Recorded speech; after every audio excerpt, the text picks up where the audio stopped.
Je suis tunisien, j'ai 34 ans et je suis doctorant à l'université de Paris 8 et sous OQTF, une obligation de quitter le territoire français depuis 2018.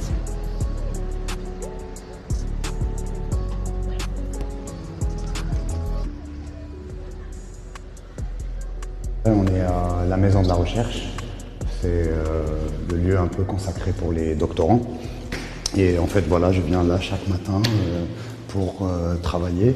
Je suis à ma dernière année en doctorat en images numériques et réalité virtuelle. J'ai fait un parcours universitaire axé sur le cinéma, la réalisation.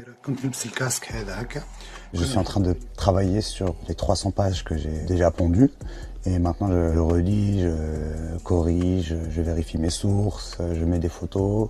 On produit quelque chose, une richesse culturelle et intellectuelle. Moi, ma thèse, il y a un moyen que ça soit publié en livre. À ce moment-là, voilà, c'est Paris 8 qui est mise en avant dans ce travail-là. C'est la France aussi. Par contre, quand tu viens à l'université, la boule au ventre, quand tu sais que parfois tu peux rater un repas ou ce genre de choses, c'est pas facile.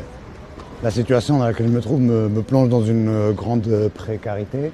Ça m'arrive que la banque m'envoie des messages en me disant que je vais avoir un interdit bancaire. En réalité, voilà, ça fait depuis le Covid que je suis en galère de travail. À chaque fois, on me demande un justificatif, un titre de séjour, une pièce d'identité valide. Donc je ne travaille pas, je n'ai pas de ressources stables. Donc là, je m'inscris pour récupérer un colis alimentaire pour pouvoir me nourrir. J'ai pris un plat déjà qui était prêt, des lentilles, pour tout à l'heure. Voilà tout ce que je ne veux plus voir de mon pays, ces OQTF tunisiens, soi-disant réfugiés ou mineurs isolés selon les dires de chacun, qui ont en plus le culot de se balader avec son kéfier, d'être pro-palestinien, d'être encore étudiant à 34 ans, de ne pas chercher de job et qui ne comptent pas bouger, retourner en Tunisie. Pourtant, la Tunisie, que je sache, n'est pas en guerre, donc il peut tout à fait y retourner et qu'il aille plutôt développer son pays dont il est si fier plutôt que saccager le nôtre. Sincèrement, je ne supporte pas cette France qui encourage et soutient ceux qui la détruisent. C'est inacceptable.